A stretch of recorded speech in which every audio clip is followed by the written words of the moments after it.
ফিলিস্তিনের গাজা উপত্যকায় পূর্ণাঙ্গ স্থল অভিযান চালানোর প্রস্তুতির অংশ হিসেবে প্রায় ৬০,০০০ রিজার্ভ সেনাকে ফেরাচ্ছে ইসরায়েলি প্রতিরক্ষা বাহিনী আইডিএফ। বুধবার আইডিএফের পক্ষ থেকে এ তথ্য জানানো হয়।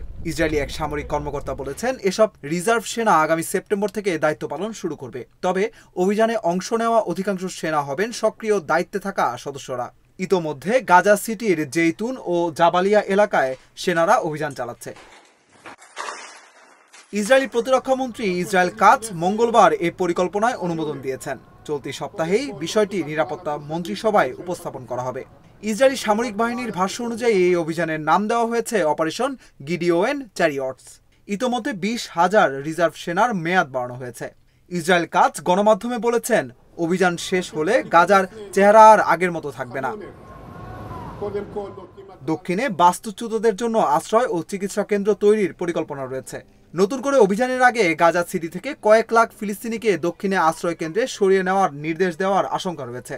জাতিসংঘ ও বিভিন্ন সংস্থা বলছে, নতুন এই অভিযান ভয়াবহ মানবিক বিপর্যয় ডেকে আনবে।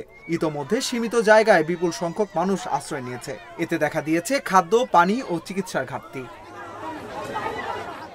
ইসরায়েলি প্রধানমন্ত্রী বেনিয়ামিন নেতানিয়াহু বলেছেন, অভিযানের লক্ষ্য সব জিম্মিকে মুক্ত করা এবং হামাসকে পুরোপুরি পরাজিত করা। তবে আঞ্চলিক মধ্যস্থতাকারীরা একটি যুদ্ধবিরতির প্রস্তাবে ইসরায়েলের সিদ্ধান্তের অপেক্ষায় রয়েছে। নতুন প্রস্তাবে ৬০ দিনের যুদ্ধবিরতি এবং অর্ধেক জিম্মি মুক্তির বিনিময় করা হতে পারে। হামাস এ প্রস্তাবে সম্মত হলেও ইসরায়েল এখনও আনুষ্ঠানিক প্রতিক্রিয়া জানায়নি।